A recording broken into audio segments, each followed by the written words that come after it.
साक्री येथील उपजिल्हा रुग्णालयात 26 जानेवारी दिनांक रविवार रोजी सकाळी बाळूभाई प्रतिष्ठान ग्रुपचे उपाध्यक्ष संतोष बाबर, डॉक्टर रेखा गवई, डॉक्टर प्रदीप कुमार चांदणे यांच्या मार्गदर्शनाखाली डॉक्टर सर्व कर्मचारी वृंद बाळूभाई प्रतिष्ठान ग्रुपतर्फे आज साक्री येथील उपजिल्हा रुग्णालयात फळवाटपाचा कार्यक्रम मोठ्या उत्साहात पार पडला। या कार्यक्रमाची परंपरा संतोष बाबर उपाध्यक्ष यांनी गेल्या काही वर्षांपासून सुरू केली आहे आणि ती दर 26 जानेवारीला बाळूभाई प्रतिष्ठानच्या वतीने भरवाटपाचा कार्यक्रम आयोजित करण्यात येत असतो। अंक 26 रोजी रविवारी उपजिल्हा रुग्णालयात वैद्यकीय अधिकाऱ्यांच्या उपस्थितीत वाटपाचा कार्यक्रम संपन्न।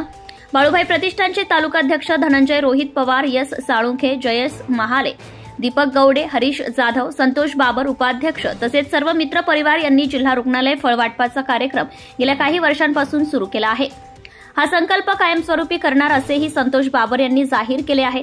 तसेच दरवर्षाला कोणी बाहेर म्हणतो आपल्या ग्रुपच्या अध्यक्षांचे कार्यक्रम हॉटेलवर केले जातात, अशा कुठेही न करता ते कुठेतरी जिल्हा रुग्णालय, मूकबधीर आश्रमशाळा अशा ठिकाणी जर आपण थोडा खर्च केला तर कुठेतरी जनजागृती व पुण्याच्या वाटा मिळतो। म्हणून प्रत्येकाने प्रत्येक रुग्णालयात दरवर्षी फळवाटपाचा कार्यक्रम करावा असे देखील यावेळेस या ग्रुपने जमलेल्या सर्व मान्यवरांसमोर आपले मनोगत व्यक्त केले। Subscribe now and press the bell icon. Never miss an update.